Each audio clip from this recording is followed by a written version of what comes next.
Okay, it's filming. This is going to be the one. Hello everyone, my name is Rob, my pronouns are they, them, and I'm your NUS LGBT Officer Open Place. Hi, my name's Eden, and I am your NUS LGBT Officer Women's Place, and my pronouns are she, her, and they, them. And together we are your officers for the year ahead for the NUS LGBT campaign. So we also have a committee made of roughly 20 volunteers, and together we campaign and represent LGBT students in the UK who are affiliated to NUS. We're an autonomous liberation campaign within NUS, and that means that it is just LGBT students who decide what the political direction of the campaign is, and together we were elected to deliver on specific things for LGBT students in the UK. So we thought that as a means of keeping the membership updated on what we're doing and giving them the opportunity to feed into the work that we're doing throughout the year, it'd be good to film a goofy video in which we talk about the work that we've been doing so far. We thought it'd be useful to just run through vaguely our plans for the year ahead and the kind of issues we're going to be touching on, but also what progress we've made so far. Yeah. Shall I start, or would you like to start? I can start. Cool. Our main project that we're going to be working on is a joint project on union and activist development.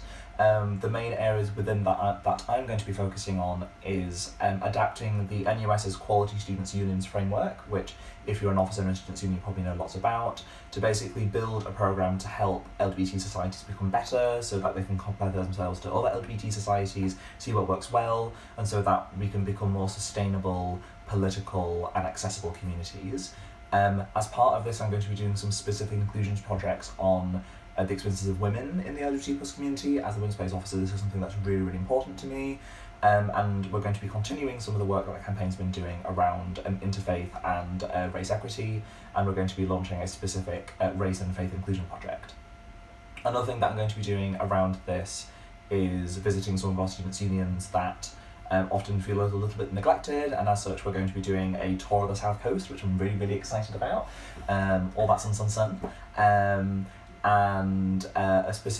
So that's a lot of the union development-y stuff that I'm going to be doing. A lot of the other stuff is very women-centred. We're going to be doing a feminist campaign to reform the Gender Recognition Act, and we're doing this in collaboration with the NUS UK Women's Campaign and the NUS Scotland Women's Campaign.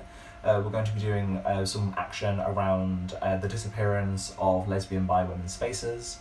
We're going to be doing some more work on sex worker solidarity, which the campaign started last year, and we're especially going to be focusing on this in Northern Ireland and Scotland. That's just a little bit of a taster of some of the work that we'll be doing. We're going to be visiting your campuses, and especially if you want us to come and do some training or do a workshop or just meet us and find out what we're up to. Yeah, cool. What about you? What about me? So in terms of the shared project on activist development that we have, I'm going to be working a lot more individually with volunteer liberation activists and kind of supporting the work that they're doing, and a lot of the work I want to do is around equipping volunteer liberation activists with skills and the confidence to engage in for example direct action. So that's going to involve putting on protest rights workshops, particularly catered for trans and gender non-conforming students, as well as some legal observer training, fingers crossed, specifically for trans students, which is going to be really cool because it's going to mean that more trans students feel confident using direct action as a means as a part of their campaigning on campus, which is really cool.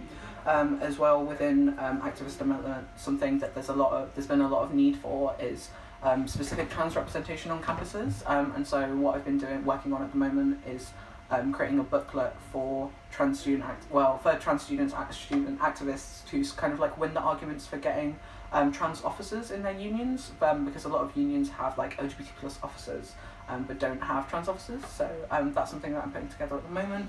Can I chip in with a little bit of that? Always. Wonderful. And something that we passed policy on at the last LGBT+ conference is the growing trend to split for there to be a trans officer and then an LGB officer. And this is something which we oppose as a campaign because we think that it unnecessarily splits parts of the community that don't really need to be split. And so this is something that we're going to be working on this year. And if you're a student concerned about this at your students' union, please get in touch with us.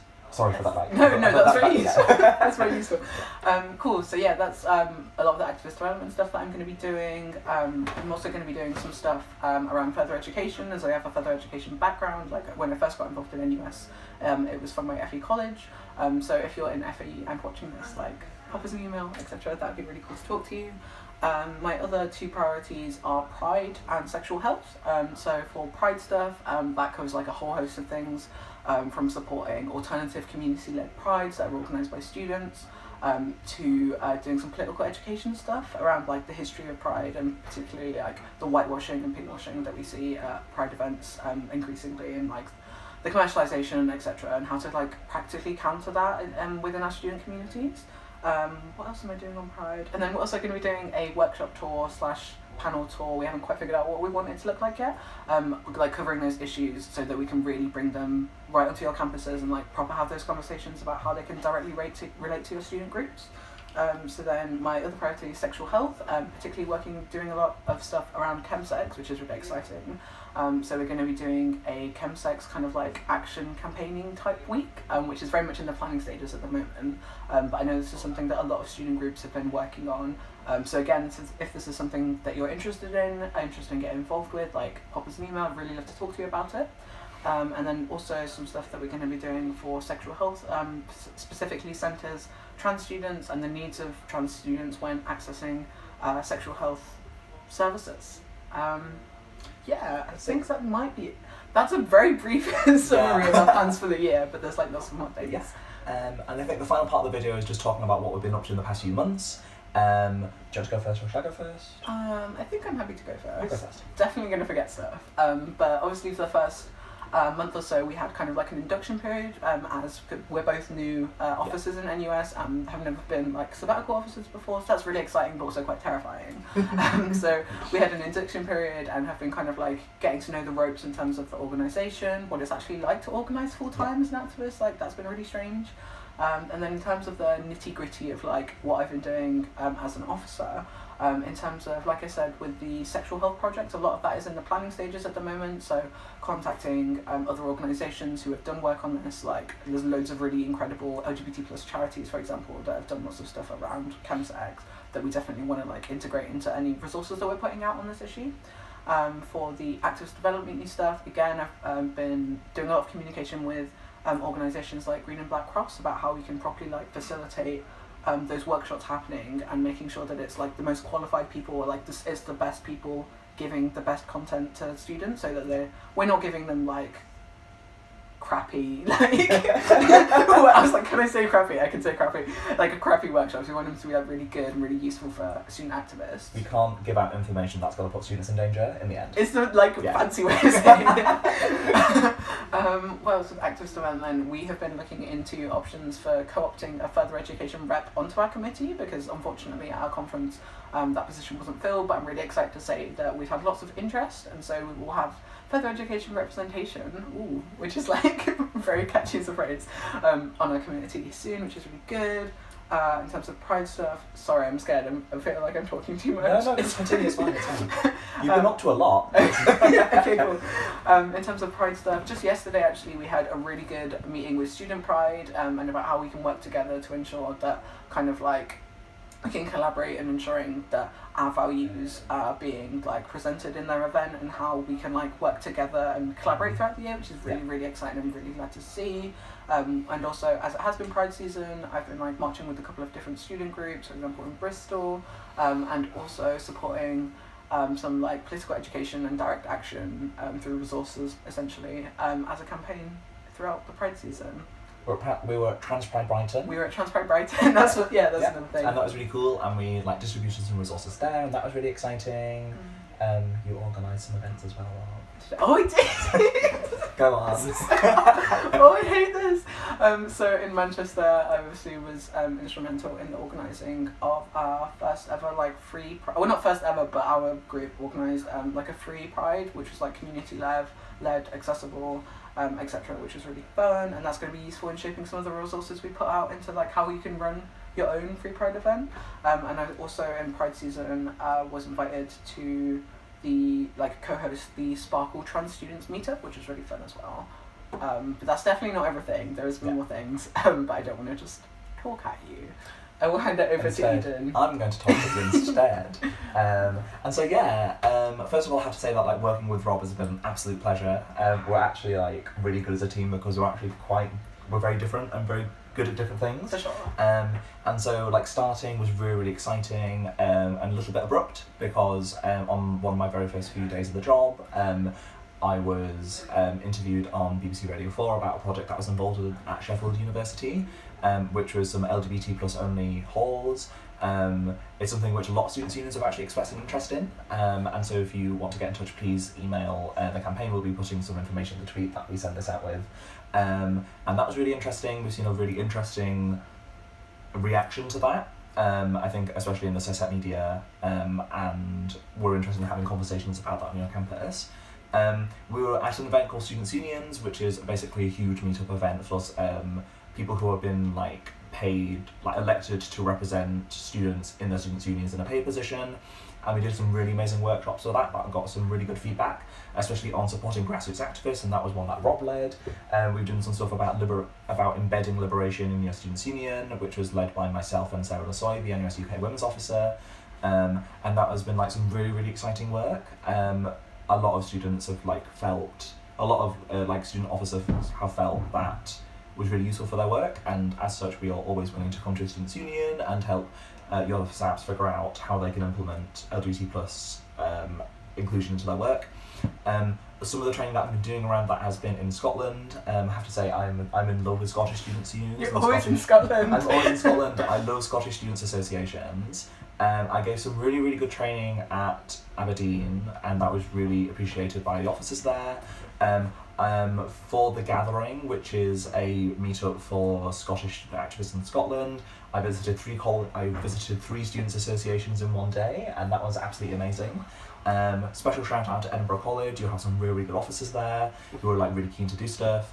And I'm going to be doing some more training for students' unions and students' associations throughout the year, especially on trans issues, because that's something which a lot of students' unions feels that there's a particular need for. If you're interested in that, please get in touch. The main legislative campaign that we're working on this year is the fact that the Westminster government is putting forward reforms to the Gender Recognition Act.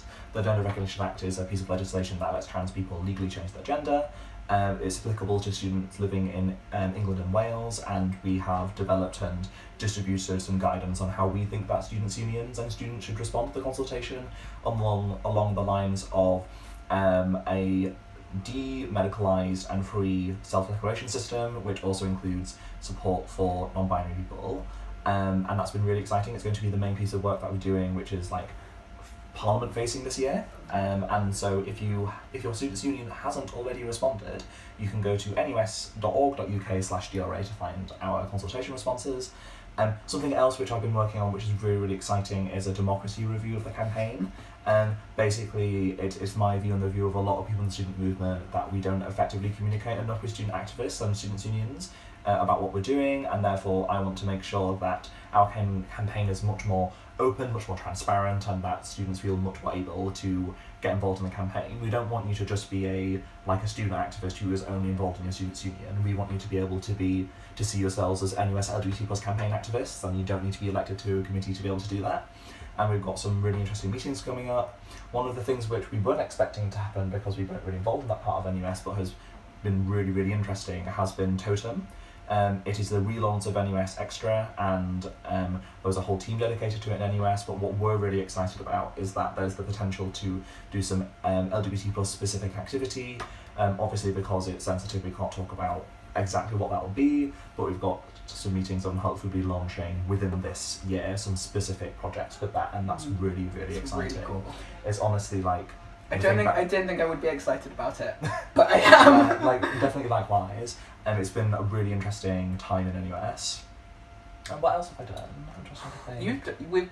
You've been busy. Yeah, it's been. I'm going to be at the European Students' Convention in a couple of weeks in Vienna. It's going to be That's great. what you get if you care about Europe. That's what I get if I care about Europe, apparently. And there's going to be some really interesting stuff around that, around getting there's going to be some interesting liberating the curriculum stuff in that as well, which especially given NUS's institutional priorities this year is going to be really, really good. But I feel as though I've been talking for ages, so I want to stop now. Yeah. Hopefully this was useful in some way. If you, again, as we keep saying, if you have any questions, want to get in touch, our contact details are somewhere in the tweet that is around us. Oh my god, I can't believe I just did the YouTuber thing of like... but like, comment and subscribe. Yes. Or more specifically, like and retweet. Please.